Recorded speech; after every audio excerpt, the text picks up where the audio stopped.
और बैरन के ऑर्डर की वजह से 2 सोल्जर्स लॉयड को रोकने आ जाते हैं। सोल्जर्स कहते हैं मुकाबला खत्म हो चुका है। बैरन कहते हैं क्या इसका दिमाग खराब हो चुका है। और जेवियर अपने मन में कहता है कहीं उसने, खैर मुझे नहीं पता। और थोड़ी देर बाद लॉयड कहता है ठीक है छोड़ो मुझे, छोड़ो। और अचानक से फिर से लॉयड उसकी गेंद तोड़ाई करने लगता है। और फिर से सैनी कहते हैं जेवियर कहता है मेरे नजरिए से ऐसा लग रहा है कि लॉयड बहुत ही केयरफुली खास जगहों पे मार रहा है ताकि न्यूमैन की सारे बॉडी में दर्द हो सके। उसका शांत चेहरा देख के लग रहा है जैसे कि उसने आने वाली आगे सारी चीजों का अंदाजा पहले से ही लगा लिया हो। और हमें मुकाबले के 15 दिन पहले का सीन दिखाया जाता है जहाँ लॉर्ड जेवियर से कह रहा होता है तो अब मुझे तुम एशरन कोड टेक्निक सिखाओ। क्या हुआ, तुम मुझे ऐसे क्यों देख रहे हो? तुम्हें देख कैसा लग रहा है जैसे तुम अभी भागने वाले हो? तुम मुझे ऐसे देख रहे हो जैसे मैंने तुम्हें चोरी डकैती सिखाने को बोल दिया। इसका कोर मेथड आसपास के माना को खींचना है, सिर्फ वही माना नहीं जो इंसान के बॉडी के अंदर होता है। क्यों, सही कहा ना मैंने? और जेवियर कहता है मास्टर लॉयड आपको इस बारे में कैसे पता? ये एक ऐसी टेक्निक है जिसके बारे में मैंने कभी किसी को कुछ नहीं बताया और ये अभी तक अधूरा है। और लॉयड कहता है वो तुम अक्सर इसके बारे में नींद में बात करते हो, हर बार जब मैं तुम्हें अपनी लोरी सुनाने लगता हूँ। और लॉयड अपने एक्सप्रेशन को नॉर्मल रखने की कोशिश करता है। और लॉयड का फेस देख के जेवियर अपने मन में सोचता है क्या ये मैं सिर्फ इमेजिन कर रहा हूँ या फिर इसका चेहरा सच में अजीब हो रहा है। लेकिन नींद में बात करने के अलावा इसके पास इसके बारे में जानने का कोई और रास्ता है भी नहीं। और लॉयड कहता है माफ कीजिएगा पर मैं आपको वो नहीं सिखा सकता, ये टेक्निक अभी तक। और लॉयड कहता है कि हाँ खत्म नहीं हुई है। और लॉयड कहता है तो इसका मतलब ये है कि अगर मैं तुम्हें इस टेक्निक को परफेक्ट करने में मदद करूं तो तुम मुझे ये सिखाओगे? और जेवियर कहता है कि अगर ऐसा मुमकिन है तो हाँ। और अपने मन में कहता है ये किस तरह का कॉन्फिडेंस है। और लॉयड जमीन में तलवार गाड़ते हुए कहता है तो फिर ठीक है, तो मेरे अंदाजे से तुम बाहर की माना को अपने अंदर खींचने की कोशिश कर रहे हो और उसके बाद उसे अपने माना हार्ट से कंबाइन करने की कोशिश कर रहे हो। वैसे लॉयड के हाथों के इशारे कुछ ठीक नहीं है। खैर आगे लॉयड कहता है और इसका रिजल्ट ये होता है कि ये बोइंग करके बाहर निकल जाता है। और मुझे लगता है कि ये काफी ऑब्वियस है, तुम्हारे माना हार्ट के पॉइंट ऑफ व्यू से ये एक बाहर का ऑब्जेक्ट है। मैंने सही कहा ना? तो सारा खेल देखने का नजरिया बदलने का है। इसे ऐसे मत सोचो कि अब्सॉर्ब की गई माना को तुम अपने माना हार्ट में मिक्स कर रहे हो, बल्कि इसे अलग से पास में ही कंडेंस करो और इसे अपने आसपास बाहर की तरफ यूज करो। ये बिल्कुल ऐसा है जैसे एक मेन इंजन के साथ ऑक्सिलरी इंजन लगता है, जैसे कि वो एक ही हो लेकिन अलग अलग। तो तुम्हें क्या लगता है, सुनने में अच्छा है ना? और लॉर्ड कहता है ये काफी सुनने में पॉसिबल तो लग रहा है, पर अपने मन में कहता है कि हालांकि मुझे ये इंजन क्या होता है वो तो पता ही नहीं। तो मास्टर लॉर्ड आपने ये कैसे? और लॉर्ड फिर से अजीब सा चेहरा बना के कहता है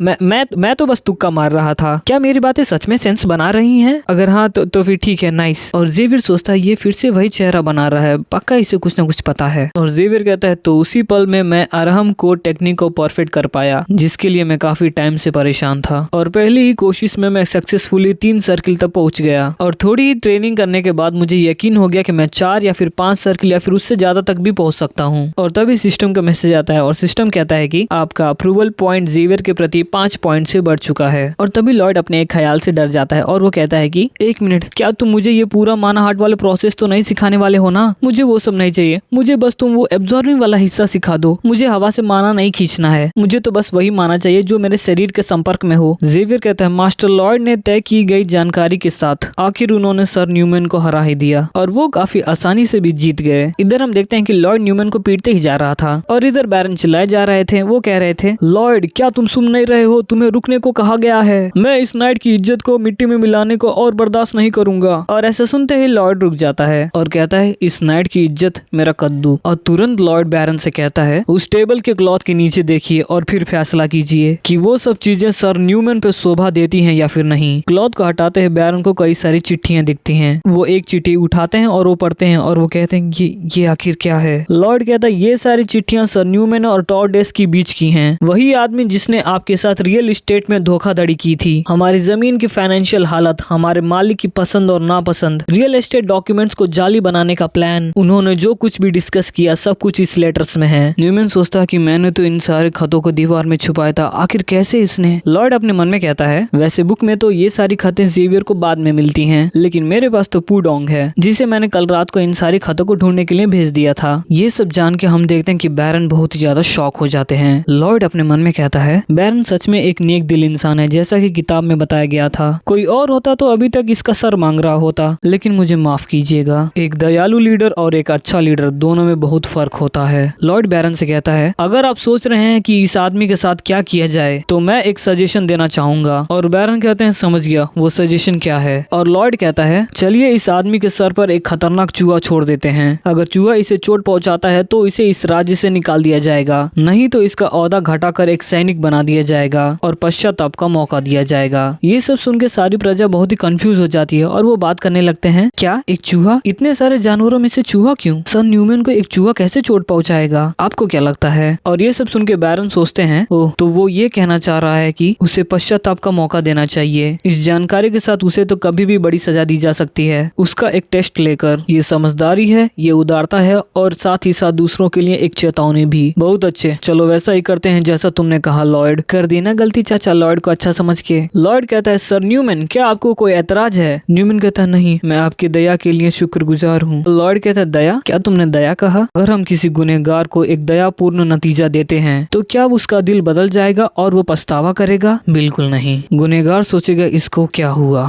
ये तो नरम दिल निकला। गुनहगार और भी ज्यादा जिद्दी और चालाक बन जाएगा और तुमसे ऊपर उठने की तरकीब सोचेगा। और न्यूमैन ठीक ऐसा ही सोच रहा होता है। न्यूमैन कहता है तुम्हें इसका पछतावा होगा बैरन फ्रंटेरा, मैं तुमसे और तुम्हारे घटिया बेटे से बदला जरूर लूंगा। और लॉयड कहता है ओ, तुम्हें मुस्कुराता हुआ देखकर अच्छा लग रहा है, हालांकि ये आखिरी बार होगा। और न्यूमैन कहता है कि क्या, इससे तुम्हारा क्या मतलब है? लॉयड कहता है तुम खुद सोचो आखिर इसका मतलब क्या हो सकता है। और हम देखते हैं कि लॉयड पूडोंग को रेड सीड खिलाता है और खिलाने के तुरंत बाद उसे हवा में उछाल देता है। और लॉयड कहता है माफी मांगने का सबसे सही तरीका ये याद रखना है कि कोई माफी नहीं मिलेगी। और पूडोंग लगभग सीड को खा लेता है। पूडोंग की बॉडी चमकने लगती है और उसका साइज भी बढ़ने लगता है। और ये देख के सभी लोग जेवियर, बैरन, बैरोनॉइस और पूरी प्रजा बहुत ही हैरान हो जाती है क्योंकि एक बड़ा सा चूहा आसमान से नीचे उतर रहा था। और मौका देके लॉयड वहाँ से भाग जाता है। इतना बड़ा चूहा देख के न्यूमैन की आंखें फट जाती हैं और पूडोंग न्यूमैन को दे देता है एक बॉडी स्लैम। और धमाके के ठीक सामने लॉयड बहुत ही स्टाइल में खड़ा हो जाता है। हम देखते हैं कि पूडोंग जहाँ उतरता है वहाँ की धरती ही फट जाती है। लॉयड कहता है कि मेरा देश निकाला देने का तरीका थोड़ा अलग है। और इसी के साथ धरती का सड़ा हुआ एप्पल चला गया।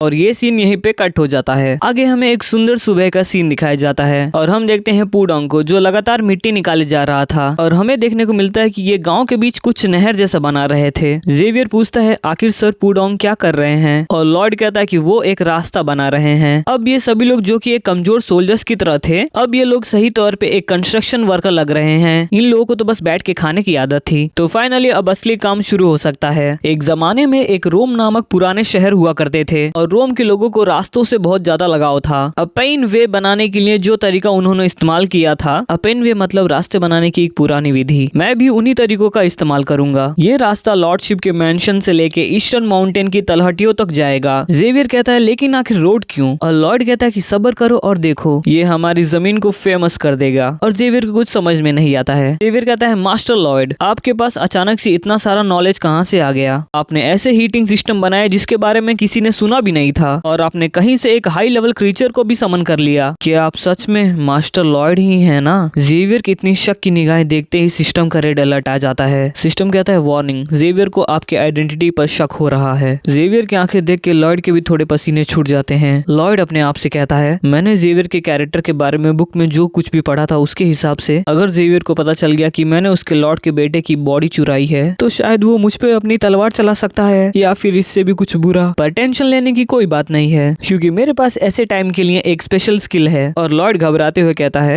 मैंने इसके बारे में तब पढ़ाई की थी जब मुझे कोई देख नहीं रहा था। क्यों तुम्हें नहीं लगता मुझे ये अलाउड है? और सिस्टम बताता है स्पेशल स्किल जिद एक्टिवेट हो गया है। और जेवियर कहता है जब कोई नहीं देख रहा था तब, लेकिन आप तो बस पीते ही रहते थे। लॉर्ड कहता है और क्या तुम मुझे 24 घंटे देख रहे थे? नहीं ना, मेरे सोने से पहले जब मैं पॉटी कर रहा था। क्या तुम्हें पता है कि मैं क्या क्या कर रहा था? नहीं पता ना। जेवियर कहता है तो फिर आप एक मैजिक बिस्ट को समन करने पर क्या कहना चाहेंगे? ये कुछ ऐसा है जिसमें 20 साल की ट्रेनिंग वाले स्किल्ड मेज को भी मुश्किल होती है। लॉर्ड कहता है तो तुम बताओ कि तुम 20 साल के होकर भी माना कॉन्जरिंग करने में इतने माहिर कैसे हो गए? तुम्हारा तो कोई टीचर भी नहीं था ना? बताओ, लगता है कि हमारे बीच कोई जीनियस है। जेवियर कहता है नहीं, मैंने कभी भी खुद को जीनियस नहीं समझा। और लॉर्ड कहता है पर तुम जीनियस हो सकते हो लेकिन मैं नहीं। मैं समनिंग के गिफ्ट के साथ पैदा हुआ था तो उससे क्या? और ये सब सुन के जेवियर भी थोड़ा कंफ्यूज हो जाता है। लॉर्ड कहता है अगर तुम्हारे पास और कुछ कहने को नहीं है तो फिर मैं जा रहा हूँ, मुझे काम काम है। और तभी सिस्टम का मैसेज आता है, स्टूबॉर्न इंसिस्टेंस, जल्दी से टॉपिक चेंज करने वाला स्किल। और लॉर्ड वहाँ से खिसकने लगता है और वो अपने मन में कहता है क्या वो मेरा पीछा तो नहीं कर रहा, शायद नहीं कर रहा, चलो सब ठीक है, all is well, all is well. आगे हम देखते हैं कि कंस्ट्रक्शन साइट पे सर बैरन भी आ गए होते हैं। लॉर्ड कहता है कि सर बैरन, मेरे जाने के बाद इस रास्ते का ख्याल रखिएगा। और बैरन कहते हैं जी सर, मैं इसका ख्याल रखूंगा, आपकी यात्रा मंगलमय हो। और जेवियर फिर वहाँ आ जाता है और वो कहता है मुझे अपने साथ चलने दीजिए, आप पे नजर रखना मेरा काम है। और लॉर्ड कहता है कि हाँ बिल्कुल, तुम मेरे साथ चल रहे हो, इसमें कोई शक तो नहीं, ये कैसी अजीब सी बात है। और जेवियर कहता है कि लेकिन हम कहाँ जा रहे हैं। और लॉर्ड कहता है कि कहीं दूर, मुझे वो पैसे वापस लेने हैं जो हमसे चुरा लिए गए थे। और जेवियर को कुछ समझ में नहीं आता है। शाम ढलते ढलते ये दोनों एक सुंदर टाउन में पहुंचते हैं जिसका नाम होता है ल्यूडेनिया। और ये दोनों किसी दुकान टाइप जगह पे पहुंचते हैं जिसका नाम होता है इन। हम देखते हैं कि टेबल पे कोई अपना हाथ जोर से मारता है और वो कहता है कि इसकी ऐसी की तैसी, मुझे विश्वास नहीं हो रहा है कि वो इतने सारे पैसे हार गया, उन्होंने पक्का कोई चाल चली होगी। और हमें पता चलता है कि ये बंदा है एक रियल एस्टेट कॉनमैन जिसका नाम होता है टोर्डेस, वही बंदा जिसके साथ न्यूमैन डील करता था। और इस पे वो बगल में खड़ा बड़ा सा इंसान कहता है पर जुआ तो ऐसा ही चलता है ना,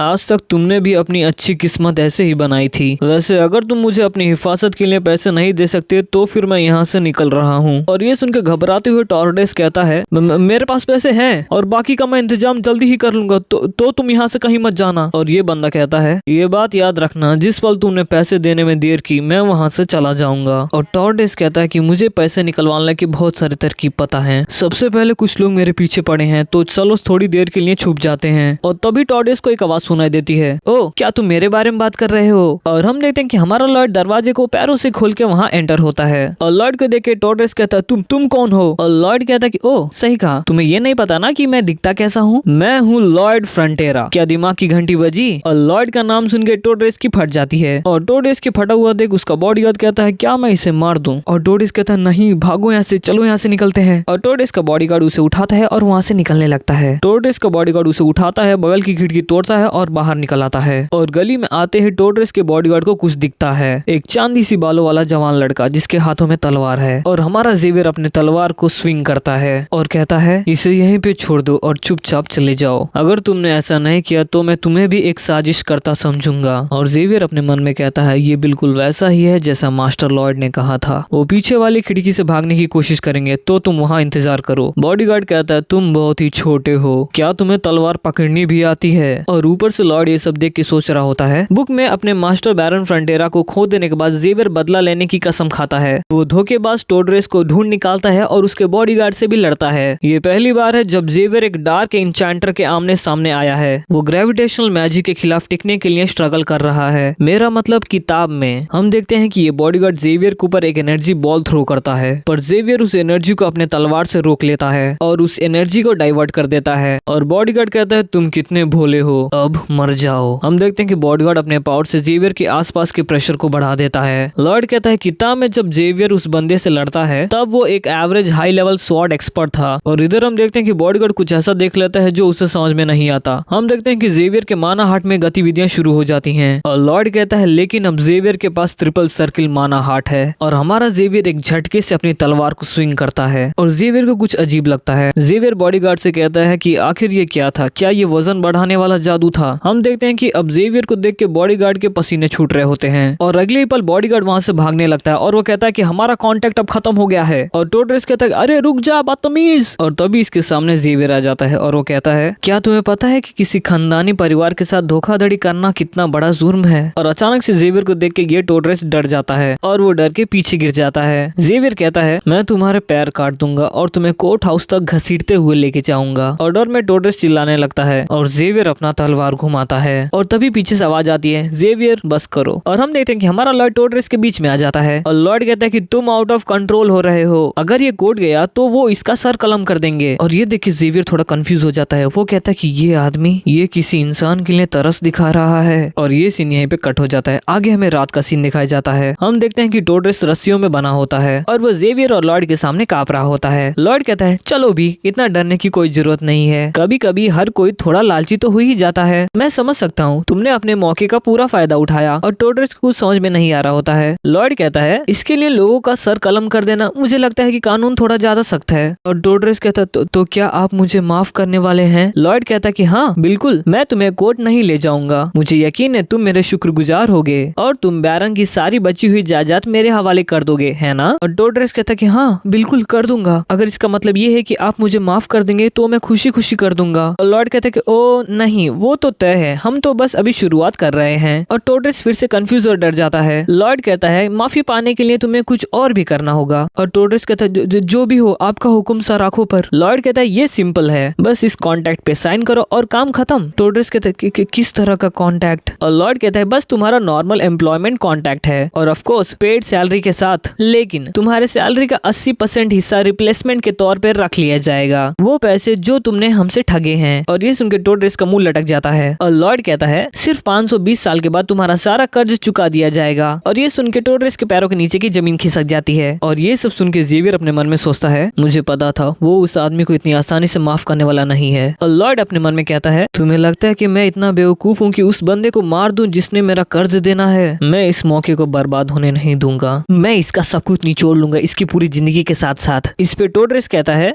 मैंने अपनी जिंदगी में इतना शर्मनाक और अन्यायपूर्ण कॉन्ट्रैक्ट नहीं देखा। और लॉर्ड कहता है अच्छा ऐसा है क्या? खैर मैं तो तुम्हें इस पे साइन करने के लिए मजबूर नहीं कर सकता, तो फिर चलो कोर्ट चलते हैं। और कोर्ट का नाम सुनते ही टोड्रेस तुरंत उस कॉन्ट्रैक्ट पे साइन कर देता है। और ये सीन यहीं पे कट हो जाता है। आगे हमें एक सुंदर सुबह का सीन दिखाया जाता है। हम देखते हैं कि ये तीनों घोड़ा गाड़ी में अपने घर की तरफ बढ़ रहे होते हैं। तभी ज़ेवियर कहता है हमें इस आदमी से कुछ पैसे मिल गए हैं, तो अगले कुछ महीने तक ब्याज की चिंता नहीं करनी पड़ेगी। और लॉर्ड कहता है हाँ क्या मतलब है तुम्हारा? मैं तो ये पैसा और लोगों को हायर करने में इन्वेस्ट करने वाला हूँ। जो हमने शुरू किया है उसके लिए 30 सिपाही काफी नहीं है। और लॉर्ड अपने मन में सोचता है पर अगर मैं हेल्प वांटेड का बोर्ड लगा भी दूं तो क्या कोई गांव वाला अप्लाई करेगा? ये गुंडे वाली इमेज सच में बहुत ही बेकार है। समय आगे बढ़ता है और हमें थोड़े दिनों बाद का सीन दिखाया जाता है फ्रंटेरा में। हम देखते हैं एक बोर्ड जिसमें लिखा होता है वर्कर्स की जरूरत है, सैलरी हर हफ्ते 20 गोल्ड कॉइन्स। ज्यादा जानकारी के लिए कृपया बैरन एस्टेट के टोरनी स्क्वायर पर पूछताछ करें। और हम देखते हैं टोरनी स्क्वायर जहाँ पर लंबी लाइन लगी हुई होती है। लॉर्ड ज़ेवियर से धीरे से बोलता है क्या ये लोग मुझसे नफरत नहीं करते? और ज़ेवियर कहता है वो बिल्कुल करते हैं, लेकिन आपने समय पर सस्ते ओंडोल सिस्टम डिलीवर किए हैं और आपने उस गद्दार को भी निपटाया है और एक मैजिकल क्रीचर को भी समन किया है। अब आपको माना जाता है एक भरोसेमंद और एक टैलेंटेड आदमी। और लॉर्ड अपने मन में सोचता है क्या सिर्फ इसके लिए? ये कैसे हो सकता है? लाइन में पहला बंदा लॉर्ड से कहता है माफ कीजिएगा माय लॉर्ड, वर्क कॉन्ट्रैक्ट क्या है? और लॉर्ड कहते ओ हाँ यहाँ साइन कर दो। और वो बंदा कहता है सर सबसे पहले मैं आपका शुक्रिया अदा करना चाहता हूँ। जब भी ठंड की लहर आती थी तब हमारे बच्चों को बहुत ज्यादा सर्दी जुकाम हो जाता था, लेकिन इस साल आपके ओंडोल सिस्टम की वजह से अब हमें कोई चिंता नहीं है। आपका बहुत बहुत शुक्रिया माय लॉर्ड। इस पे लॉर्ड घबराते हुए कहता है ओ ऐसा क्या, मैं तुम्हारे लिए बहुत खुश हूँ। और अपने मन में कहता है मैं तो बस अपनी लालच को पूरा करने की कोशिश कर रहा था, अब मुझे शर्म आ रही है। वो बंदा कहता है ओ और पड़ोस के लकोना लैंड में मेरा एक रिश्तेदार रहता है, वो जानना चाहता है क्या आप उसका भी ऑर्डर एक्सेप्ट करेंगे? और लॉर्ड अपने मन में कहता है आखिरकार ये आ गया मेरे बड़े प्लान का पहला स्टेज। मैंने वो सारे ओंडोल यूं ही नुकसान में नहीं बनाए थे, मैं ट्रैवल एक्सपेंसेस का बहाना बना के दाम बढ़ा दूंगा और मस्त कमाऊंगा। पैसा ही पैसा होगा। लॉर्ड कहता है हाँ हाँ बिल्कुल क्यों नहीं, लेकिन उसे ट्रैवल एक्सपेंसेस के लिए एक्स्ट्रा पे करना पड़ेगा। और बगल में खड़ा ज़ेवियर सोच रहा होता है और इसके चेहरे पर फिर से वही चालाकी वाली स्माइल आ गई है। तो यही वजह थी कि उसने उस ओंडोल को नुकसान में बनाया था, लेकिन वो पहाड़ तक ये रास्ता क्यों बना रहा है? आगे हम लॉर्ड और ज़ेवियर को पहाड़ के ऊपर देखते हैं। लॉर्ड कहता है ज़ेवियर और ज़ेवियर कहता है यस माय लॉर्ड, बहुत जल्दी ये सारा पहाड़ नंगा हो जाएगा। ज़ेवियर कहता है माफ कीजिएगा आपका क्या मतलब है? लॉर्ड कहता है एक ओंडोल को चलाने के लिए बहुत ज्यादा फ्यूल चाहिए होता है, यहाँ के ये सारे पेड़ काफी नहीं होंगे। और ज़ेवियर थोड़ा शॉक हो जाता है। ज़ेवियर कहता है रुकिए, आपको पता था कि ऐसा होगा फिर भी आपने? और लॉर्ड कहता है इसीलिए तो मैं ये अपाइन वे बना रहा हूँ, रास्ते के आखिर में हम काला कोयला निकाल के माइनिंग करेंगे और हम इसे बेचेंगे एकदम भरे मुनाफे पर। अगर एक बार किसी को ओंडोल की आदत पड़ गई तो फिर उससे पीछा छुड़ाना नामुमकिन है। ओह और बिल्कुल मैं अपने देश के लोगों को डिस्काउंट भी दूंगा, एक छोटा सा, एक बहुत ही छोटा सा। और बगल में खड़ा ज़ेवियर सोच रहा होता है ये कितना चालाक है और टेढ़ा भी। और अचानक से लॉर्ड कहता है तुम्हें शायद लग रहा होगा कि मैं चालाक और मक्कार हूँ, है ना? अगर मैं ये नहीं करता तो तुम्हें क्या लगता है कि हम अपना कर्ज चुका पाएंगे? और इस पे ज़ेवियर थोड़ा सोचता है और वो कहता है मैं मानता हूँ फिलहाल के लिए सबसे अच्छा सोल्यूशन यही है, लेकिन ऐसा नहीं है कि बैरन ने काले कोयले को इसलिए नहीं छेड़ा क्योंकि उन्हें पता नहीं है। पिछले बैरन ने कई बार कोशिश किया था। और लॉर्ड कहता है हाँ हाँ मुझे पता है कि कमजोर बेड रॉक की वजह से माइन धंस गई थी, लेकिन मैं ये कर सकता हूँ। मेरे पास मॉडर्न एक्सकेवेशन टेक्नोलॉजी टेक्नोलॉजी का फायदा है जिसे कहते हैं शील्ड टनलिंग मेथड। तो फिर चलो चलते हैं, हमारे पास करने के लिए बहुत सारे काम हैं। और उधर जेवियर सोच रहा होता है शील्ड टनलिंग मेथड, मैंने इसके बारे में पहले कभी नहीं सुना, लेकिन अभी के लिए इन पे भरोसा करते हैं। हमारे लॉर्ड अब बदल चुके हैं और उनके पास एक प्लान भी है। और हम उस टनल को देखते हैं, हमें उस टनल को बहुत नजदीक से दिखाया जाता है और आगे हमें टनल के अंदर का सीन दिखाया जाता है। और अचानक से हमें एक बहुत बड़े इंसेक्ट का पैर दिखाया जाता है और उसके बड़े बड़े टेंटिकल्स भी। हम देखते हैं कि अंधेरे में कई सारी आंखें चमक रही होती हैं और हमें पता चलता है कि ये इंसेक्ट चींटियां हैं और ये चींटियां बहुत सारी होती हैं और बहुत बड़ी भी। और ये सीन यहीं पे कट हो जाता है। आगे हमें रात का सीन दिखाया जाता है और हम हमारे लॉर्ड को देखते हैं जो तेजी से ताली बजाता है और कहता है मैं तुम्हें समन करता हूँ। और ऐसा बोलते ही उसके सामने मैजिकल सर्किल अपीयर होता है और लॉर्ड सर्किल से निकलने वाली पूरी एनर्जी को आसमान की तरफ उछाल देता है और कहता है एक लग्जरी गैंगनम अपार्टमेंट बिल्डिंग। वैसे एक्चुअली में गैंगनम बिल्डिंग कोरिया में एग्जिस्ट करता है। आगे ये लाइट बहुत ही तेजी में आसमान में चली जाती है और कुछ ही सेकंड्स में गायब हो जाती है और पलक झपकते ही लॉर्ड के पीछे ये गैंगनम बिल्डिंग आके खड़ी हो जाती है। और लॉर्ड कहता है कितना अच्छा होता अगर मेरे पास ऐसी कोई स्किल होती तो। और हम देते हैं लॉर्ड अपने पावर से पेपर पे बिल्डिंग बना रहा होता है और वो कहता है इसमें तो कई सदियां लग जाएंगी। फिलहाल लॉर्ड जो स्किल को यूज कर रहा था उसका नाम था इंटरमीडिएट डिजाइन लेवल 1 और उसमें ऑप्शनल स्किल था आर्किटेक्चरल ड्राइंग प्रिंट करना। और लॉर्ड थक के कहता है काश मैं 100 अनडेड वर्कर को समन कर पाता जिन्हें मुझे पैसा भी ना देना पड़ता। और तभी सिस्टम का मैसेज आता है और सिस्टम कहता है अगर तुम्हें ये पसंद नहीं आ रहा तो तुम फिर से इसे हाथ से ड्रॉ कर सकते हो। और लॉर्ड कहता है नहीं शुक्रिया, ये स्किल सबसे बेस्ट है। न्यूमैन इंसिडेंट के साथ मैंने बैरन, बैरोनेस, जेवियर और बैरन के बीच अपनी अप्रूवल रेटिंग बढ़ा ली है ताकि मुझे 639 आरपी पॉइंट्स मिल सकें। और उन पॉइंट्स के साथ मैंने दबा के लेवल अप करना शुरू कर दिया। और हमें पता चलता है कि लॉर्ड की बेसिक प्लानिंग और बेसिक सर्वेइंग का लेवल 10 हो चुका है और वो पहुंच चुका है इंटरमीडिएट प्लानिंग और इंटरमीडिएट सर्वेइंग पर। इंटरमीडिएट ड्राइंग के लेवल पे उसे मिलता है आर्किटेक्चरल प्रिंटिंग का पावर, वही पावर जिसे कुछ देर पहले लॉर्ड यूज कर रहा था। और इंटरमीडिएट सर्वेइंग पे उसे मिलता है लैंड प्राइस एस्टिमेशन, अब वो किसी भी लैंड का सर्वे करके उसका प्राइस बता सकता है। और लॉर्ड कहता है मैं हर तरह की स्किल को हासिल करने में कामयाब रहा हूँ। ये सीन यहीं पे कट होता है। आगे हम देखते हैं कि लॉर्ड उस गुफा के पास पहुंच चुका है और लॉर्ड गुफा को देख के कहता है तो अब मुझे वहाँ अंदर जाने का रास्ता खोदना पड़ेगा। और लॉर्ड अपने मन में कहता है optional skill intermediate surveying GPR scanning. और लॉर्ड की आंखें चमकने लगती हैं और लॉर्ड गुफा को स्कैन करने लगता है। लॉर्ड कहता है ये स्किल मुझे 5 मीटर की गहराई तक देखने देती है, इसकी मदद से मैं हमारे लिए एक सेफ रास्ता ढूंढ पाऊंगा। पर प्रॉब्लम ये है कि हमें इसे जितना जल्दी हो सके उतना जल्दी खोद निकालना पड़ेगा और सिर्फ इंसानी ताकत से इसमें बहुत ज्यादा वक्त लग जाएगा और वो लोग बहुत जल्दी थक भी जाएंगे। रोड बनाने और सारे दूर दराज के कामों की वजह से पूडंग बीमार हो चुका है और बिस्तर पे पड़ा है। अगर वो ठीक भी हो जाता तो वो इतना बड़ा हो गया है कि वो बहुत रिस्की हो जाता। तो अब और कोई रास्ता नहीं, मुझे यही करना होगा। रैंडम समन गेम, मेरे पास काफी आरपी पॉइंट्स हैं तो चलो इसका इस्तेमाल करते हैं। और लॉर्ड के स्टार्ट बटन प्रेस करते ही उसके सामने ग्रीन सर्किल नाचने लगता है और थोड़ी देर बाद उसमें से कुछ निकलने लगता है। हम देखते हैं एक क्यूट सा मॉन्स्टर उसमें से बाहर आता है और आते ही वो मुंह के बल गिर जाता है। फिर भी वो उठ के कहता है बैंगुल बैंगुल। और ये देख के लॉर्ड अपने मन में कहता है अबे यार अब ये क्या है, क्या ये लोगों को मारने के लिए है, क्या इसके अंदर जहर है? वैसे ये बाहर से तो काफी बेकार लग रहा है, लेकिन अगर मैं ध्यान से सोचूं तो पहले मुझे पूडोंग भी बहुत ही घटिया लगता था। मुझे लगता है कि इसके भी कुछ न कुछ फायदे तो होंगे ही। और लॉर्ड कहता है तो क्या तुम भी अपना बड़ा मतलब खुद को बड़ा कर सकते हो? क्या तुम्हारे पास भी कोई स्पेशल स्किल है? और ये क्रीचर अपना सर हिलाता है और लॉर्ड कहता है क्या तुम अपना स्पेशल स्किल मुझे दिखा सकते हो? तभी इस क्रीचर के अंदर से रोशनी निकलने लगती है। समय आगे बढ़ता है और हमें कुछ हफ्ते बाद का सीन दिखाया जाता है। लॉर्ड कहता है स्टेप 1, शील्ड टनलिंग मशीन के आगे एक बड़ा सा बैंगुल मिट्टी खोद रहा है और उसे खा भी रहा है। बैंगुल का करंट स्किल है मिट्टी चबाना जिसका लेवल है 1। लॉर्ड कहता है जेवियर तो तैयार हो जाओ। बैंगुल के एक और स्किल है तेजी से मिट्टी हजम करना जिसका लेवल है 1 और इधर जेवियर तैयार खड़ा होता है अपनी तलवार के साथ। लॉर्ड कहता है स्टेप 2, बैंगुल स्टील के गोबर लॉन्च करता है और बैंगुल के स्टील के गोबर लॉन्च करने का लेवल भी 1 होता है। लॉर्ड कहता है स्टेप 3, जेवियर उन्हें बराबर लंबाई में काट देता है। स्टेप 4, जमीन को सपोर्ट करने के लिए सेगमेंट बनाओ। और ये सब करते हुए जेवियर सोचता है मैं तो एक नाइट हूँ तो मैं जमीन के नीचे एक बड़े सांप की टट्टी क्यों काट रहा हूँ। लॉर्ड कहता है स्टेप 5, रियलिटी चेक। बहुत बढ़िया, आगे बढ़ो, पहले इसे आगे करो फिर इसे ही रिपीट करो। लॉर्ड अपने मन में सोचता है ऑक्सीजन की कमी की वजह से मुझे चक्कर आ रहे हैं, अगर मैंने वो पाइप नहीं लाया होता तो हम अब तक बेहोश हो गए होते। जेवियर लॉर्ड से कहता है मास्टर लॉर्ड मेरे ख्याल से आपका बाहर जाना ही बेहतर होगा, बाकी आदमियों की तरह आपको भी ब्रेक लेना जरूरी है। और इस पे लॉर्ड कहता है जेवियर भाई मैं इंचार्ज हूँ, अगर मैं इंचार्ज हूँ तो मुझे साइड पर होना चाहिए। ये बोल के लॉर्ड अपने मन में कहता है कोरिया में बहुत सारे बॉसेस अपने टाइटल का दिखावा करते हैं और उन्होंने कभी भी अपने साइट पर आने की तकलीफ भी नहीं की, इसलिए मैंने कसम खाई थी कभी मैं इंचार्ज बना तो मैं साइट पर ही रहूंगा। और तभी अचानक से लॉर्ड को कुछ अजीब लगता है। लॉर्ड आगे के टनल को स्कैन करता है और वो कहता कहता है मुझे दिख रहा है काला कोयला।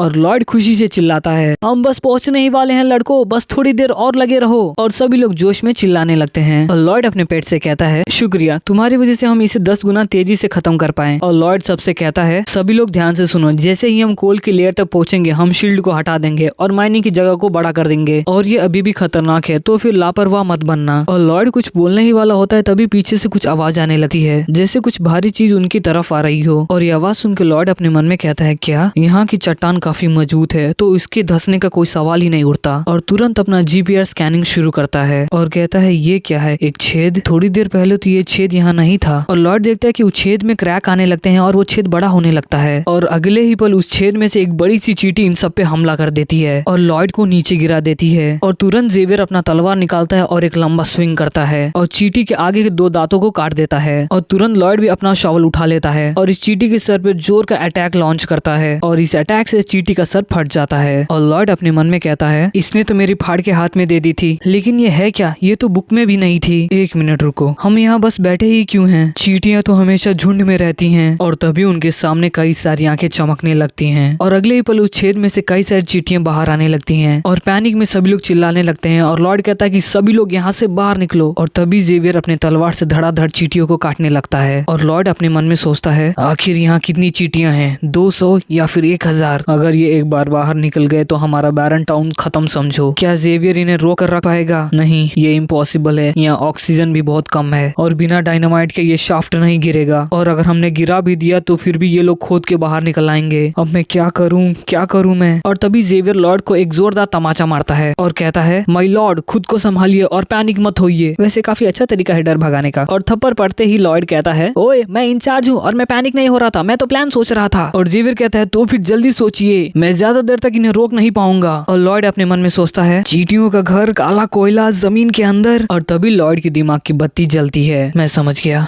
लॉर्ड कहता है जेवियर